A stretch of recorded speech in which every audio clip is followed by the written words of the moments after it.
Olá, eu sou Mara Ruber Rodrigues Martins, pedagoga, psicopedagoga clínica e institucional, mestra em psicologia e doutora em ciências da informação. E hoje eu me dirijo às famílias de estudantes que estão dentro do transtorno do espectro autista para apresentar algumas sugestões de apresentação do seu filho ou da sua filha para a nova escola, para um novo professor nesse ano que se inicia.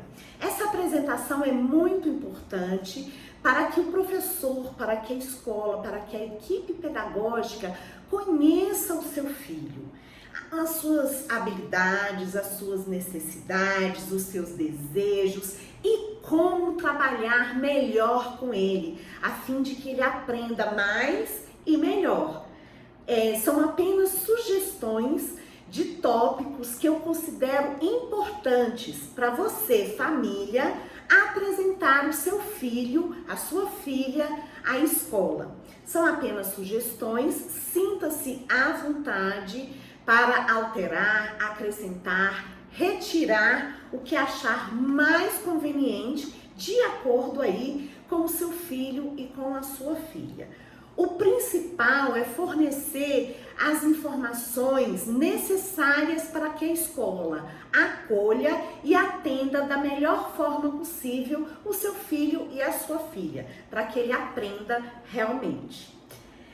Então, assim, como sugestão de apresentação, eu trago aqui iniciar com o nome completo do estudante, a idade, escrever um pequeno histórico da escolarização do seu filho e da sua filha. Então, quando ele começou a estudar, por que níveis de educação, por que instituições públicas ou privadas ele passou, né, em cada ano, ou se ele está vindo de casa, ele nunca estudou, então é a primeira vez que ele vai entrar aí nesse ambiente pedagógico, ele vai ter contato com esse ambiente pedagógico.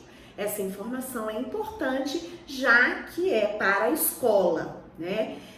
Em um segundo momento, passar informações acerca do diagnóstico do seu filho e da sua filha, né? Como ele foi realizado, qual o profissional, o CID, que é um Código Internacional de Doenças, né? Para que a escola possa pesquisar posteriormente. E dentro desse diagnóstico, quais as características do seu filho e da sua filha, porque nós sabemos que o transtorno do espectro autista é amplo, né? É um espectro. Então, a gente pontua aí as características específicas do nosso filho e da nossa filha, né?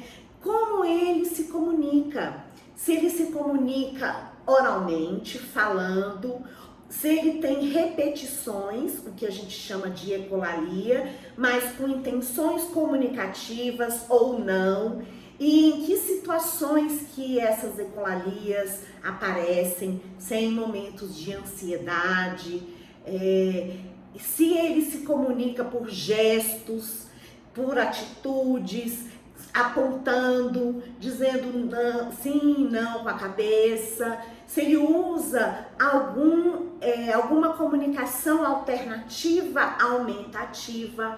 Então, se ele usa um sistema específico de comunicação, isso é muito importante. Por quê? Porque ele vai poder dizer o que ele deseja, o que ele não quer, o que ele não gosta, o que ele está sentindo. Então, como ele se comunica no dia a dia. E se tiver um sistema de comunicação alternativa, aumentativa, específico, de preferência descrever aí com poucas palavras como funciona esse sistema aí para o seu filho, lembrando sempre que o foco é o seu filho, a sua filha, né?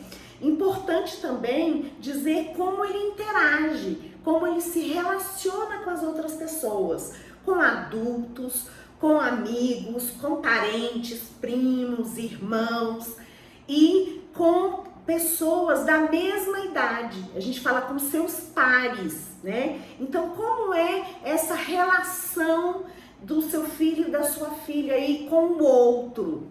Ele precisa de uma mediação aí, ele precisa que a gente explique, que a gente ensine para ele, por exemplo, uma brincadeira, né?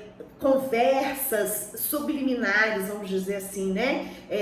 Os não ditos da comunicação, a gente precisa explicar para ele, uma piada, uma ironia. Então, é muito importante a gente falar sobre essa relação e se ele precisa de um mediador para estabelecer ou para iniciar ou para realmente mediar aí essa interação com o outro. E se ele necessita de um acompanhante especializado, que é um direito legal do seu filho. Ele está aí na Lei 12.764, de 27 de dezembro de 2012. É uma lei nacional, em nível nacional, é uma lei federal que fala sobre os direitos das pessoas com transtorno do espectro autista. É uma lei aí que estabelece o transtorno do espectro autista como uma deficiência. E no parágrafo único diz que em caso de comprovada necessidade, a pessoa com TEA, incluída em classes comuns regular, tem direito a um acompanhante especializado. Então, este é o caso do seu filho? Tem aí uma indicação, um estudo de caso que indica a necessidade do seu filho? Em relatórios anteriores das escolas, tem aí estabelecido que o seu filho tem esse acompanhante? E qual a função desse acompanhante? Se é justamente facilitar aí essa comunicação e a interação social dele com os seus pares. Uma outra questão também que o acompanhante pode favorecer é em relação às atividades da vida diária, aquelas atividades do dia a dia. O mediador ele pode facilitar a esse processo.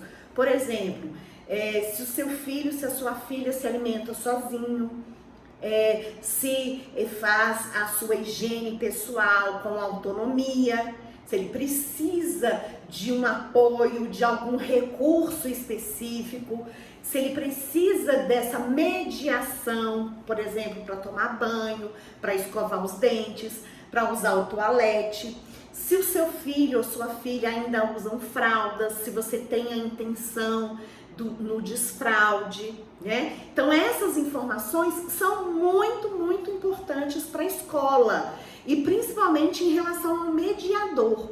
A escola pode aí preparar e capacitar o mediador para atender os interesses aí do seu filho e da sua filha.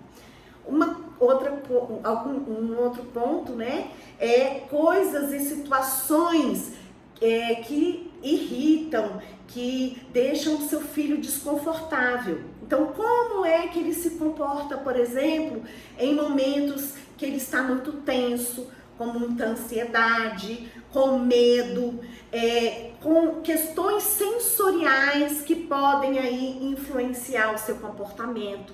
É importantíssimo que você descreva isso, dando exemplos e principalmente dizendo o que vocês, né, da família, fazem nesses momentos, quais os recursos, quais as atitudes que vocês tomam em relação a essas situações, para evitar essas situações. Isso é importante, porque antes, por exemplo, que o seu filho tenha uma crise, que ele fique agitado, a gente pode evitar isso. Então, como que a gente faz?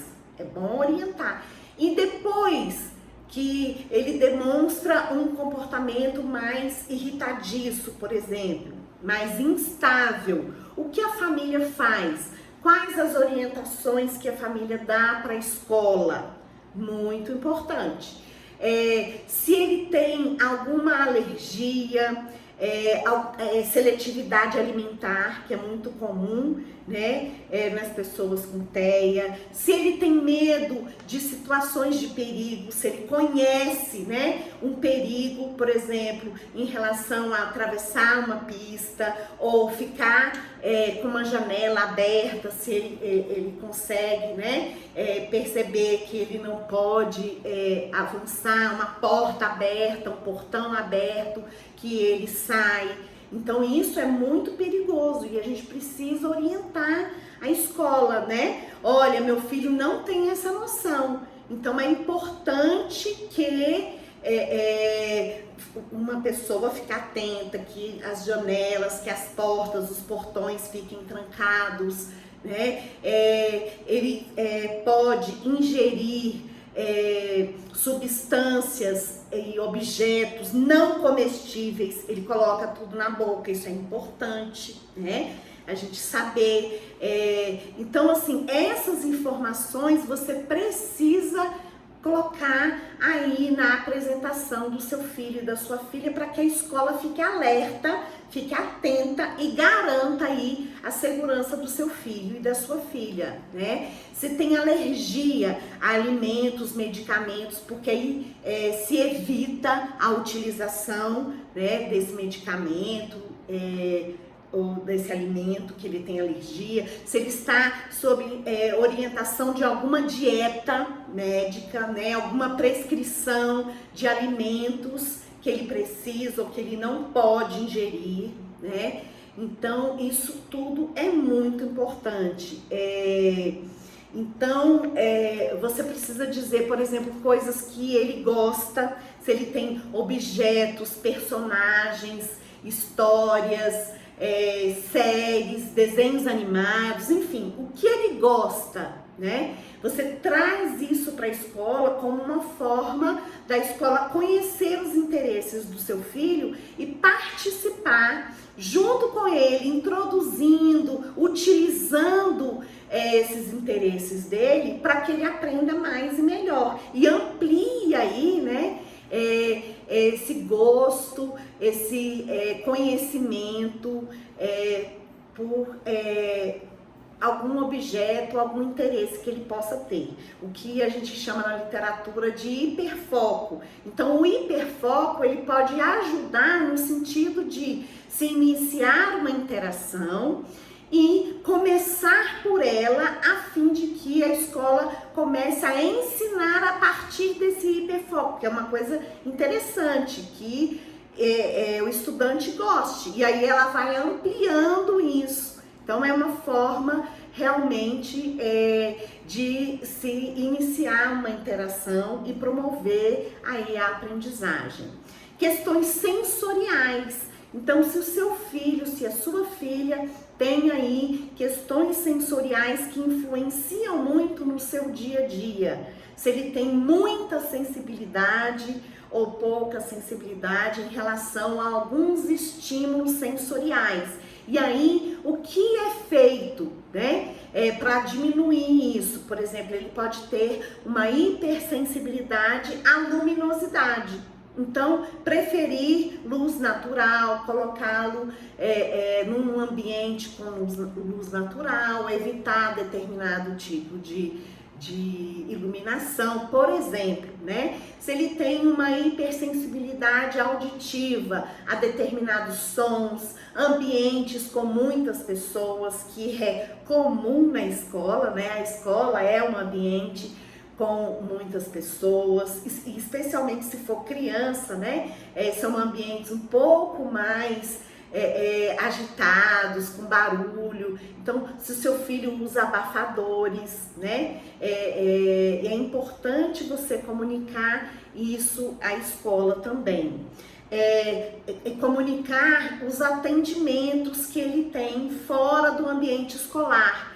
Por exemplo, ele tem atendimentos médicos, com psicopedagogos, psicólogos, terapeutas ocupacionais, fonoaudiólogos, educador físico, musicoterapeuta e assim por diante, né? De preferência, citar o nome das clínicas, dos profissionais, o telefone, porque às vezes a escola pode entrar em contato. Por exemplo, se ele tem um psicólogo que atua numa determinada linha, numa determinada abordagem, esse profissional pode orientar a escola, né? Então, por exemplo, se é uma abordagem da análise do comportamento aplicada, ele trabalha com o estudante, ele pode orientar a escola com atividades, com sugestões que vão facilitar aí a aprendizagem e diminuir a possibilidade de problemas de comportamento, por exemplo.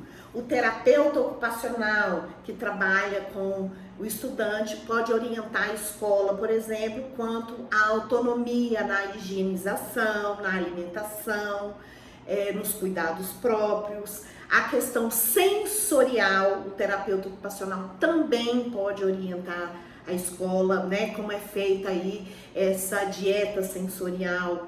O fonoaudiólogo, se for o caso de um estudante que tem atendimento desse profissional, vai poder orientar a escola nesse sentido e assim por diante, né? O psicopedagogo, por exemplo, vai ser um parceiro importantíssimo aí nesse processo, que vai dar assim continuidade no trabalho realizado na escola, né? Se esse estudante tem um profissional que dá um suporte em casa, no dever de casa, nos trabalhos escolares, no reforço escolar, também é importante que a escola tenha aí essa interação, essa parceria com esse profissional, né?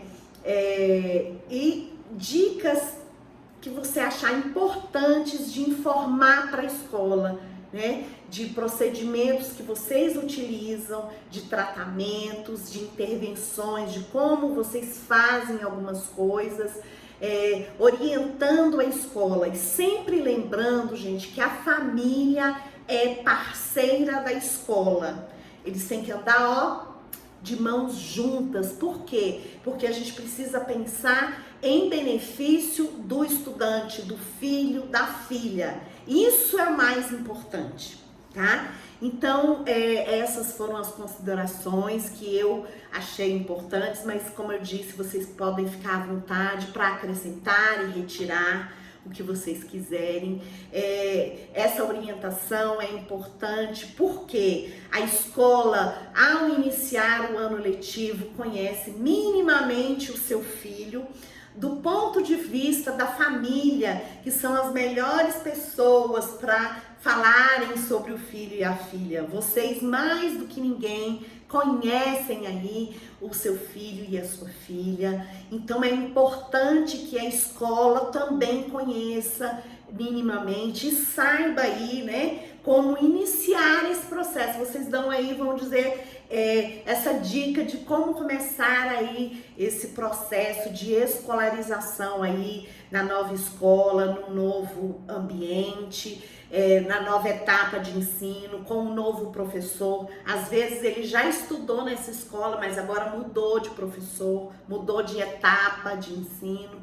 Então é importante que a escola tenha esse conhecimento. Outra coisa, registrado, né? Então você vai fazer tipo uma carta, né? Então por escrito, documentado. Então você vai ter como dizer, não, olha, eu falei aqui como é importante, por exemplo, ele ter uma rotina estruturada, ou seja, uma agenda que oriente aí o dia letivo dele. Isso facilita o processo de compreensão dele e ele entra nessa rotina, ele fica mais colaborativo quando ele sabe o que vai acontecer, diminui a ansiedade. Então, essas informações, elas ficam ali registradas, né, nesse informe aí, nessa apresentação. E é de bom tom também, porque a escola vê que a família é uma família interessada, que é uma família parceira e que vai acompanhar aí o desenvolvimento, o desempenho do filho e da filha durante todo o ano letivo. e no final vocês se coloquem à disposição, né?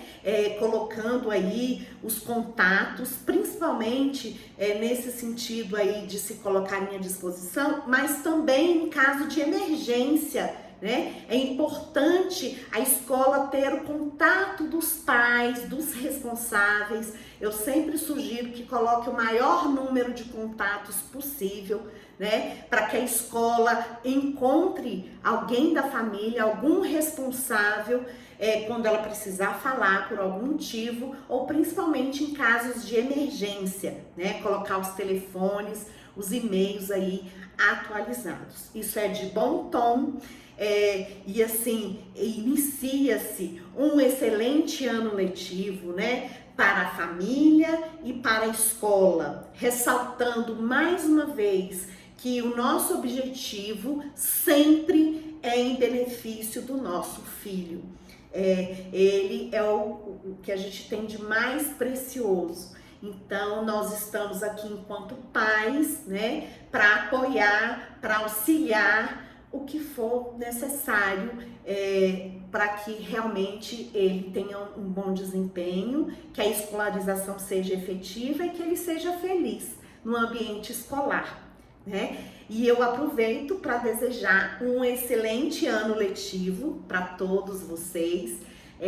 Eu fiz também um modelo, uma sugestão aí dessa apresentação que eu coloco disponível no meu Telegram, Mara Rúbia Martins. Então lá eu anexei agora um modelo de apresentação do estudante com TEA à escola, tá? Você pode utilizar e disponibilizar como você quiser, mas lembrando que é um modelo. O que você vai fazer? Você vai colocar ali as características do seu filho e da sua filha. Isso é muito importante. Quanto mais você pormenorizar, você der exemplos, mais efetivo e mais fácil vai ficar para a escola, tá bom? Então me siga também nas redes sociais, no YouTube, Mara Rúbia Martins, no YouTube, no Instagram, Mara Rúbia RN. Ressaltando que no YouTube nós temos vários vídeos sobre vários assuntos. Você vai poder assistir e compartilhar se você gostar. E se você tiver interesse em mais materiais, no Telegram, Mara Rúbia Martins. Eu desejo um excelente ano letivo para todos. Muita saúde e paz!